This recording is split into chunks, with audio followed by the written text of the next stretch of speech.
All right, we are back with another structural analysis problem. Today we want to find the dead load applied to the W12 by 26 beam in pounds per linear foot. So pounds per foot is equal to PLF, right? PLF is what you're going to see all the time, but it's much easier if you write it as pounds per foot when you're canceling out units. So highly recommend when you're doing tributary area, dead load, stuff like that, that even if the problem is given to you with this notation, just change it to pounds per foot. That way you can cancel things out as they come along, right? All right, so for this problem, forgive the scale, right? It's hand drawn. We have an 8-foot tall brick wall that's 1 foot wide. For this particular problem, there's nothing going on above it. Obviously, there's stuff going on above walls, but maybe there's a beam spanning this wall, and this wall is a non-structural wall. That could be it. Okay, so that beam would then getting supported on the opposite sides. So for this particular thing, all we have is this 8-foot tall, 1 foot wide brick wall. All right, it is sitting on a 4-inch concrete floor. So a typical slab for a floor, right? 4-inch. This doesn't say normal concrete, but unless it says specifically lightweight or something else, you would just assume normal weight concrete. Okay. Then we have some W12 by 26s that are located at 6 feet on center. Nobody's at steel yet, right? This is structural analysis, but just to get you ready for when you do take steel design, a W12 by 26. A lot of times people call that an I-beam, which is totally fine, but technically it is a W section. Okay, and this first number is about how tall it is. So this is about 12 inches tall. It doesn't matter for this particular problem. And this second number means, which does matter for this problem, is how much it weighs per foot. So if you took a 1 foot section of a W12 by 26, right, if you went 1 foot into the board and you cut that section and you were holding it, you would only be lifting 26 pounds, right? Now, if you had a, let's say a W15 by 150, right, that 1 foot section would now be 150 pounds that I doubt you could curl, but if you don't get it, okay. So, that's what that means, and they're at 6 feet on center. That's important. All right. And then we have a lath and plaster ceiling that's hanging, that's attached to these W12 by 26. So this one says find the dead load applied to the W12 by 26 beam. So we are looking at this guy, right? Now this one doesn't say include the self-weight, so we could, since we're given it, right? But typically when you talk about like what is the dead load on that thing, right, applied to it, you wouldn't include the self-weight, right? So what do we want to start with? Well, this brick wall is definitely loading directly onto that beam. So let's start with that. So I'm going to go to a table in my book, okay, which is says typical design dead loads. Now, if you go to an ASC 7, this is also going to be in there, right? It's going to have every type of building material that exists, not exists, but generally a lot bigger list than that's in your textbook. And you can pull from those. So those will either be listed as densities, so like concrete is listed as a density. It's going to be, let's just go ahead and do this. For this 4-inch concrete slab, it's normal concrete, right? This is normal weight. So it's going to be 150 pounds per foot cubed, right? It's like pounds per cubic foot. Again, this is how they're going to list the unit. This is how I think you should write the unit. Okay? It just makes it so much easier when we are trying to cancel out stuff. Okay, so I got that from this list. So I have different densities of materials. And I have reinforced concrete, I have normal weight, and I have lightweight on my list. Let me see if I can bring this sheet in. Hopefully that's not blurring, but if it is, you can go find it in your book. All right. So also on here, we have brick. Okay, brick is directly below the reinforced concrete, and it says it is 120 pounds per foot cubed. All right, what else do we need? Well, we need lath and plaster. So like I said, a lot of materials are going to be listed as densities, okay? But also there's going to be materials that are listed as pressures. So let's look at what are some common things. Well, first, they break it down by kind of group. We have ceilings. Okay, so gypsum plaster on suspended metal lath is 10 pounds per foot squared. All right, so lath and plaster ceiling is 10 pounds per foot squared. Okay, foot squared, right? Not foot cubed. This is a pressure, so this is already taking into account, basically, it's not saying, okay, well, my lath and plaster is an inch thick, right? It's just saying a lath and plaster ceiling, a typical one, is going to be 10 pounds per foot squared. Another thing you'll see common, and you might see in some of my other videos, is like roofs, right? 3-ply, felt, tar, and gravel is a typical roof for like a flat, you know, like a strip mall would have that type of roof on it. And for that, it is 5.5 pounds per foot squared. So this is a pressure. So you don't have the depth to take into consideration. You're just saying, okay, this is being applied to my surface. If I'm looking at my surface, 1 square foot of that surface weighs about, for that last thing I listed, 5.5 pounds. Okay, we also have like 2 inches of insulation, right? So that says 3 pounds per foot squared.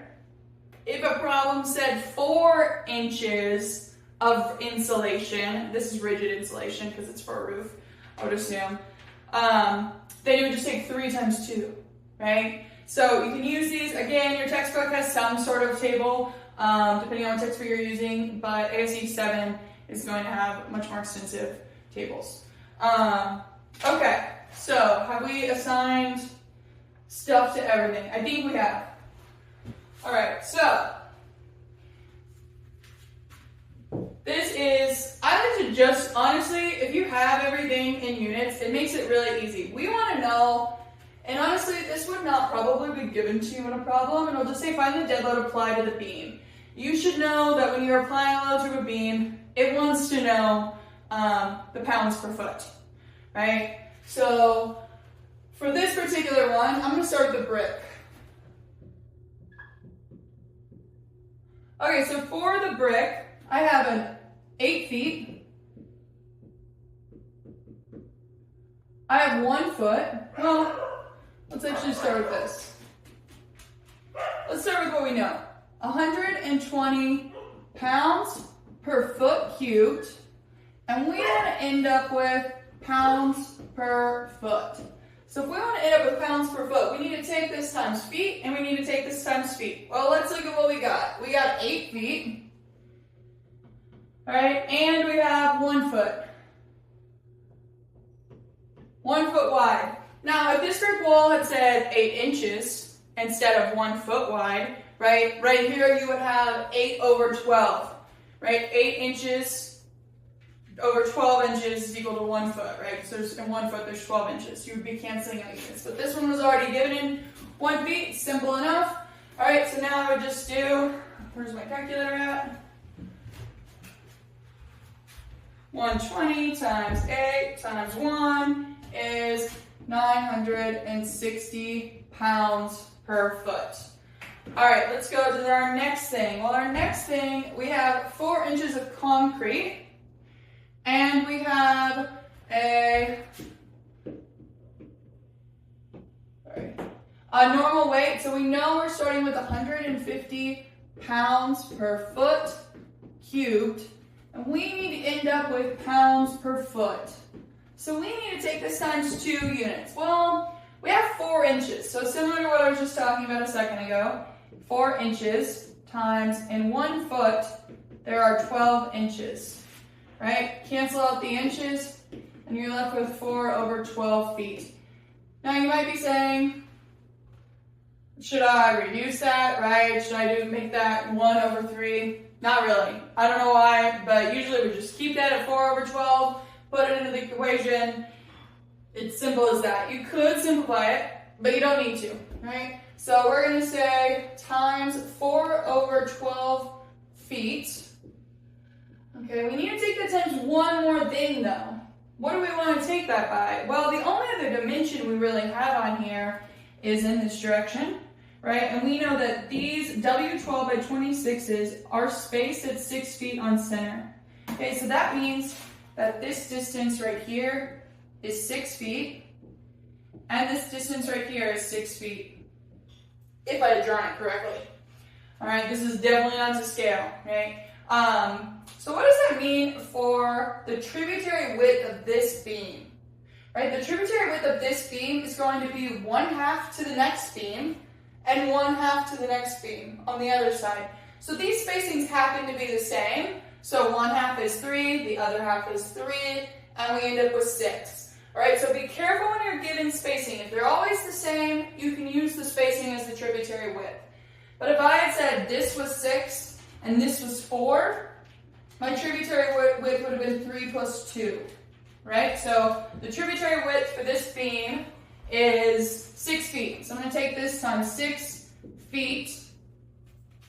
So what do we have here? I have 150 times 4 times 6, all divided by 12, and we are left with 300 pounds per foot, right? That cancels out, that cancels out, that cancels out, right? That becomes a 1.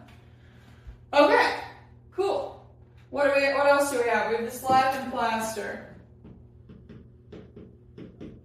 Okay, lath and plaster. We're going to start with, what is it? We have 10 pounds per foot squared, and we want to end up with pounds per foot. Right, we only have feet squared, so we're only going to take this times one dimension. Well, we're not given a thickness, right? So it's just going to be tributary area. So 10 pounds times 6 feet, right? Feet cancel out, and we are left with, that's a 6, we are left with 60 pounds per foot. Okay, so I would sum all those up, right? What is that? 960 plus 300 plus 60, and I would get 1,320 pounds per foot, and I'd probably say that's 1.32 kips per foot. And this is the dead load on, let's say W12 by 26 dead load. All right, let me check. Make sure I got that right. Okay, yep, that's the dead load. Cool. All right, so now we want to look at live load, right? I don't have that written up there. I guess I can erase this and then we can do, well, we have enough space. We can do live load. Okay, so if live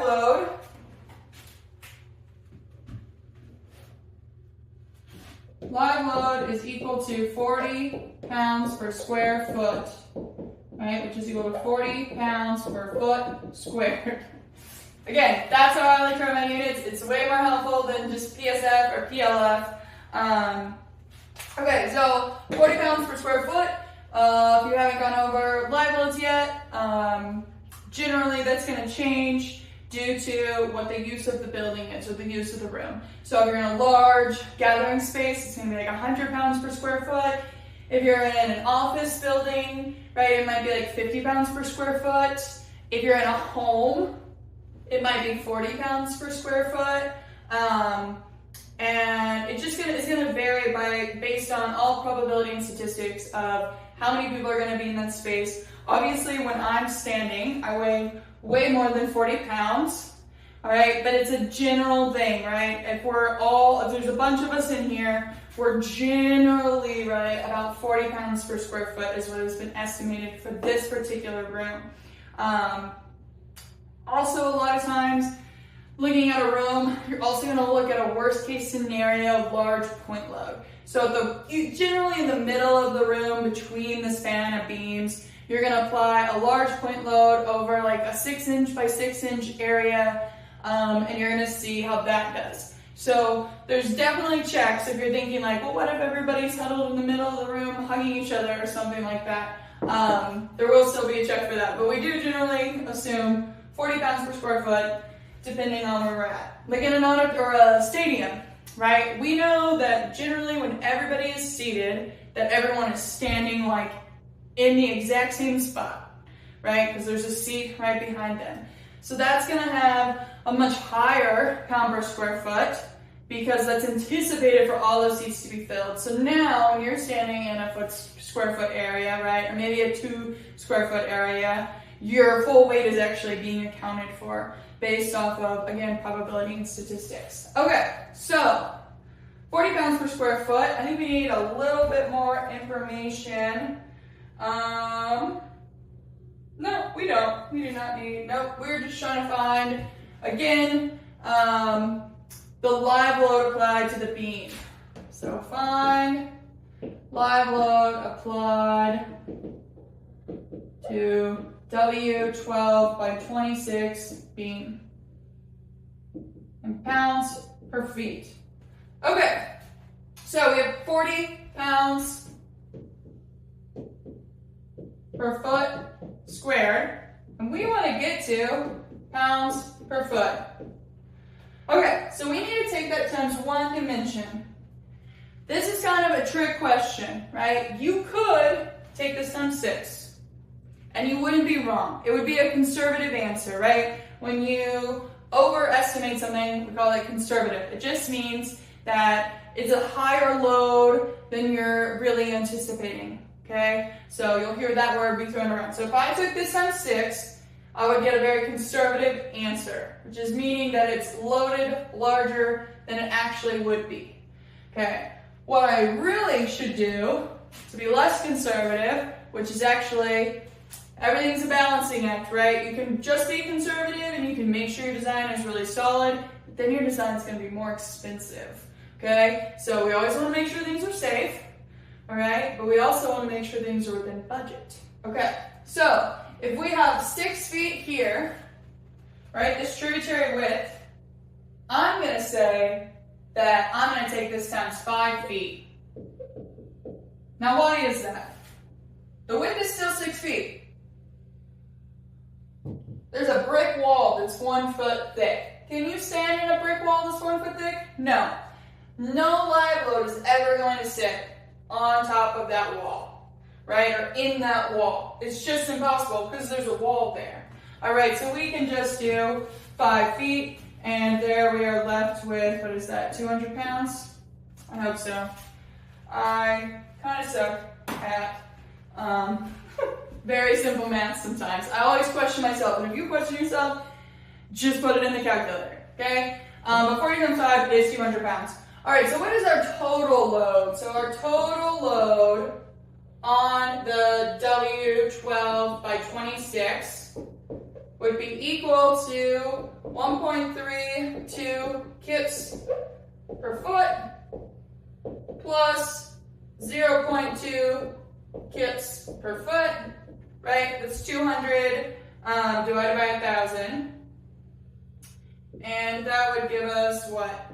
1.52 kips per foot. This is our total load. All right, so that's what that beam needs to be able to carry. All right, so I don't have my steel design manual in front of me to know if that has that capability, but I'm sure it does if it was already put there for this particular problem. Okay. All right. I think that's it for this one. All right.